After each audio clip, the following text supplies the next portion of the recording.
All right, hey, one of the best in the business, Chris Lee. You know him from Vandy Sports and Southeastern 16. Chris, thank you for taking the time today. Always my pleasure, Mike. So, as soon as Vanderbilt knocked off Alabama, I knew you'd be busy, so I gave it a day or two. But I reached out. I said, I got to get you on the show. We got to talk some Vanderbilt. Was that? I don't think it's too bold to say, but I want to get your thoughts. I don't think it's too bold to say that was the best win in Vanderbilt history. Was it?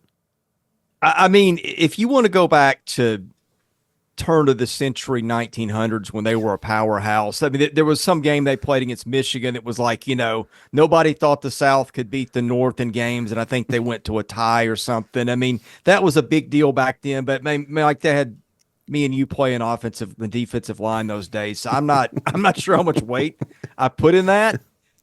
So that's my cover all the bases answer, but I mean, this has got to be the biggest. Right. Will this prove to be a turning point, do you think, or is it just an outlier? And I'm not certainly not saying they're going to, just start whipping Georgia and Alabama week to week, but I mean, could we look back at this point and say, this is when Vanderbilt really started to turn the corner?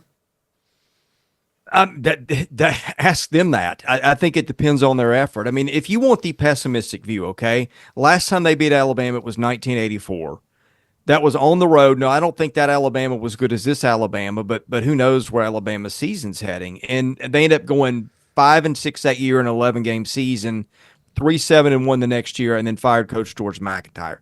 Historically, they don't make much of these moments. The only time they've had any momentum since we've been alive was when Franklin had back-to-back winning seasons and finished in the top 25. You know where that went next. They've not had a winning season next. History bets against it. Now, I will say this. Conditions have changed more in the last 4 years than they've changed in the last 40. Vanderbilt is a place that has resources to tap into. Mike, you've been over there. There's a dorm right next to the football stadium that they just built in the last few years. The dorm allegedly cost $1 billion. You go to the SEC basketball tournament, you walk downtown, you see names on buildings, multiple last names of families that donate to their NIL. I've always said if Vanderbilt wanted to spend the money, and they've got mega donors at their behest, they could outspend a lot of people. Now, those people didn't get to be billionaires by throwing good money after a bad product. And so I think that's where the rubber could meet the road.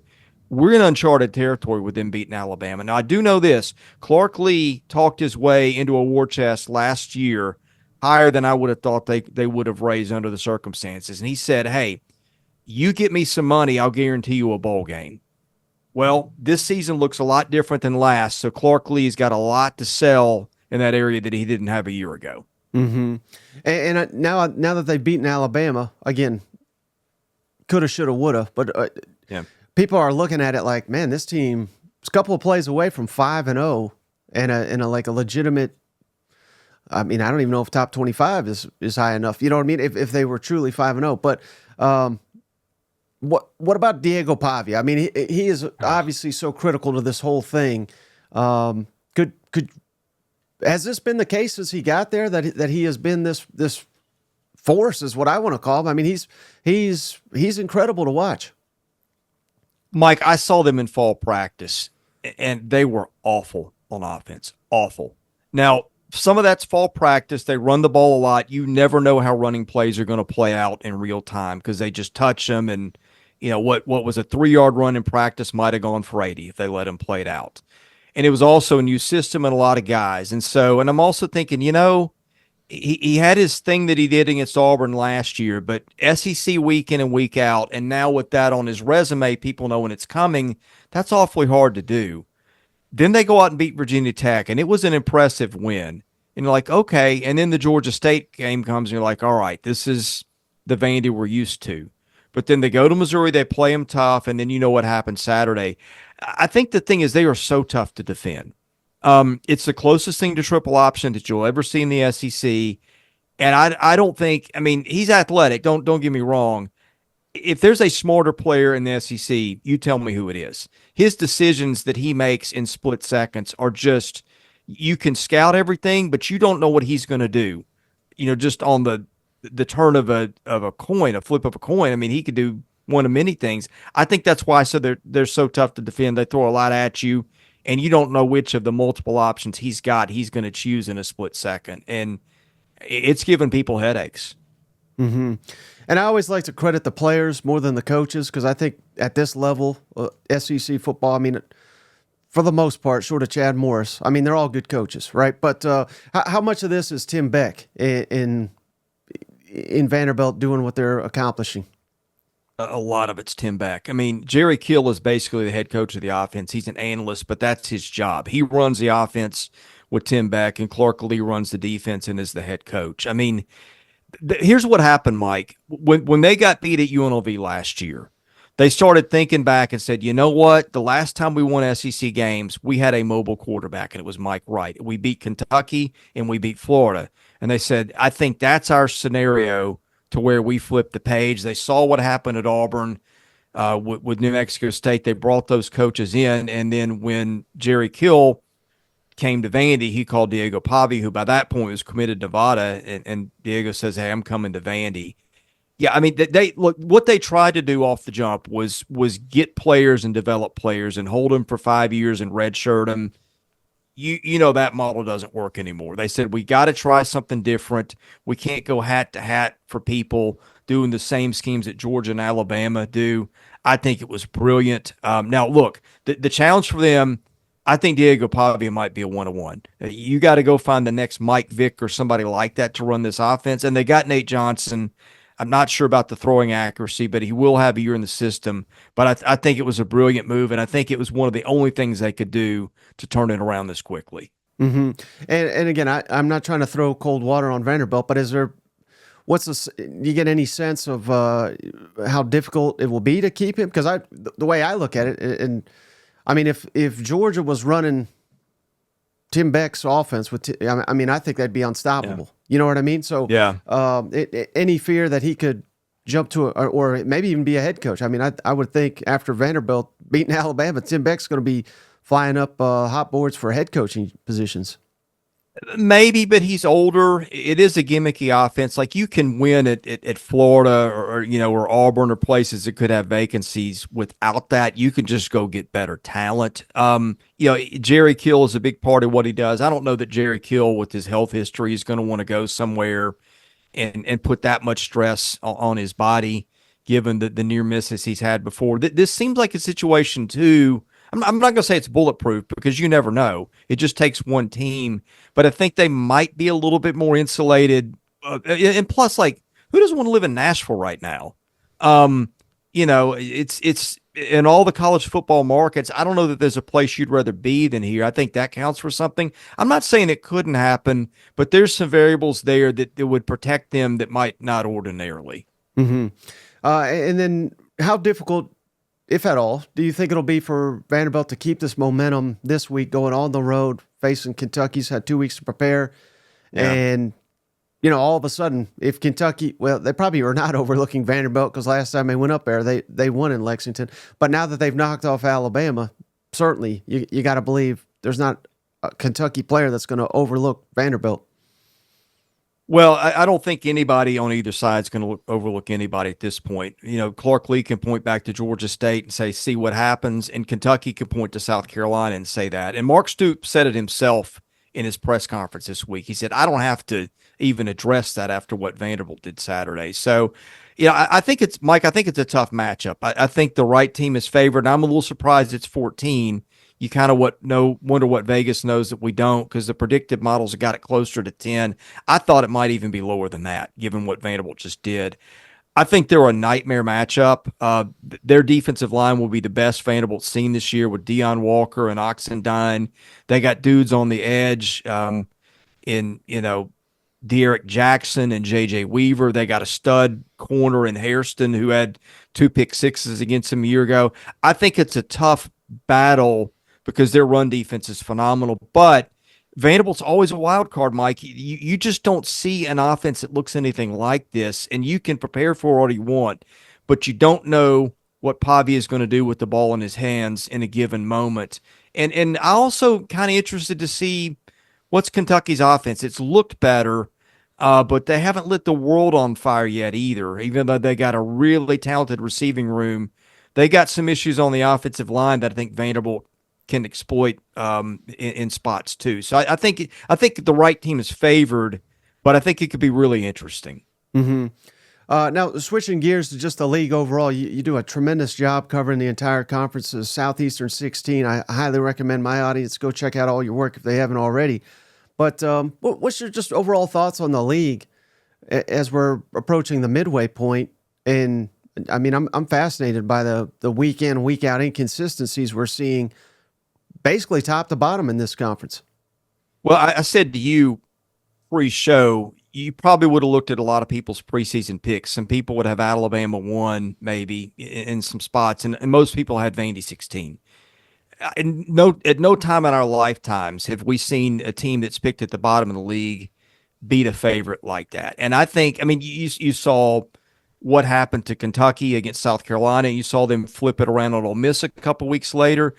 I think we are getting to pro football like parity within the college football at the power level. And I think especially in the SEC, except it's got more personality than NFL, which is what I think makes this great. And you've got it like a team like you asked me to begin the show. Like normally what Vanderbilt's doing would not be something that they could build on because people would still recruit around them and academic standards. Well, they've loosened the standards a bit, and now you've got NIL. Any team that gets a little bit hot and gets a fan base or a couple of owners excited can do some stuff. I think we are looking at parity like we've never seen. And look, I don't like the way the game is built right now. I don't like the tampering. I don't like the guys to the highest bid, or I don't like the guys playing for 4 different programs and stuff. But what it has done, it has made a product that is way more competitive, from team to team than we've ever covered. And I think we are about, if it's managed right, to hit a golden age of college football. Right. And on that last point, I don't know if you saw it, but Shane Beamer was talking about one of his linebackers this week who I get essentially the linebacker, according to Beamer, went into his office and said, "Hey, coach, I'm taking a red shirt so I could, hit the portal." And he said, "Well, that's not how this works. Get your ass in the portal." But I mean, but again, that goes to the parity because we're seeing it that's happening in Alabama. It's happening all over the sport, but it just makes it even more unpredictable, and managing your roster is more difficult than ever. But that's a different conversation for a different day. But speaking of that point, what's your confidence level? I know Texas is technically the only undefeated team in this league, but I'm saying specifically in conference play, we still have A&M, we still got LSU and Texas. Will any team go through this unscathed in conference play, do you think? I don't think so. I don't know if you have confidence in anything right now, though. I mean, I think to me, like even Nick Saban's monster teams, they lost somewhere to somebody, right?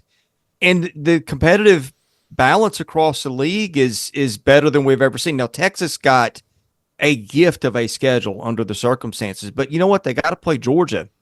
And even though it is in Austin, I think that's the most likely spot they take one. They could take one in the title game. I mean, gosh, they're the only unbeaten team left. Who would have ever said, like, if you'd said, "Hey, Chris, through 5 weeks, there's going to be one team with one loss in the SEC," I'd been like, "You're crazy," and you probably would have been too. I don't have any confidence in anything I pick right now, but to me, that's what makes this so much fun. Mm-hmm. And is there one team that kind of stands out as maybe overachieved the most in the SEC after 6 weeks here? Well, I think we spent the first 15 minutes talking about him, which is Vandy. Other than that, man, I don't know. I think I still think Ole Miss is really good, but I wouldn't say they've overachieved because the schedule's not been much. I don't know. LSU's kind of quietly out there after losing, a close game in week 1. Losing Harold Perkins, that's not going to help. But Blake Baker's pretty good. They've had a week off now. I think that game is intriguing. I don't have a great answer for you. Mike, the problem is most of the big games are in front of us, and I think what we should have learned through the first few weeks is you just don't learn a lot. I'm not throwing shade at anybody. But Tennessee against Kent State and Mississippi State and Eastern Kentucky. I just think maybe one thing we've learned this year is don't put a lot of stock in those games, because until you play the big guys, you just don't know. And you got a lot of teams out there that Texas, other than Michigan, hasn't been challenged, and Michigan doesn't have an offense. So I think with so much ball ahead, there's just a lot of teams that I'm waiting to see how good they are, because they just haven't played anybody that can challenge them yet. Mm-hmm. Well, what about the reverse, Chris? Is there anyone that stands out that has been a disappointment, at least up to this point, in your eyes? Well, I mean, Auburn is obviously, but I think some of that we'd factored in that the schedule was favorable. What a weird year. The offense per play, they're still up there nationally, but they can't. The one time they don't turn it over is when they're playing Georgia, and they just can't outplay Georgia. Everybody else, they're coughing up left and right. Oklahoma's been a disappointment, but that's understandable. They've had 5 receivers hurt who matter, and a couple of key offensive linemen where they were going to be struggling anyway with all the turnover. So I think Auburn's the one that doesn't have an excuse. Oklahoma's the one that's disappointed me. But hey, you take a chunk out of any team like that, and they'd be struggling. Mm-hmm. And then of the games this weekend, which game do you think will be the most competitive and maybe the closest between Texas and Oklahoma, Ole Miss at LSU? We got Florida at Tennessee, and let's throw Vanderbilt at Kentucky. Which one do you think will be the best, closest game this weekend? I lean Vandy, Kentucky, and Ole Miss, LSU. LSU had an off week to get ready. I think that's probably going to help. Now, I'm a little intrigued with what Oklahoma can do. If they get a little help, they got a defense that can get stops. They've had Hawkins another week to get, or another 2 weeks to get reps. I mean, look, based on what we saw last weekend, like if all these games, that you just mentioned come down to the wire, are we really shocked? No. I hope they do, because it's terrific theater. You know what? Yeah, I mean this is wonderful. I like going into these conversations and you giving me things, and I'm like, man, I don't know. Here's my guess, and here's why. But I mean, if you place any confidence in anything right now, you're either a whole lot smarter than me, or you might want to check some of your expectations given what's going on, right? Right. Yeah. All right, Chris. Well, hey, I really appreciate your time. Before you go, can you tell my audience how to follow you and how to find your work? Yeah, thank you. First of all, big fan of y'all's work. I listen to your show a lot. Gosh, can we get Shane to stop making bets? Every time he does that, he just makes me nervous. I want to see the guy live a little longer. So there's that. But yeah, it's really great to have you. You guys are great people. Happy to be on your show. You can find our stuff at Southeastern 16. We cover football, baseball, and basketball year round, and our Vandy stuff at Vandy Sports. So yeah, always love coming on with you. You guys are great at what you do, and yeah, I can't wait. We need to have you on at some point, and I promise we'll do that. Absolutely. Anytime you need me.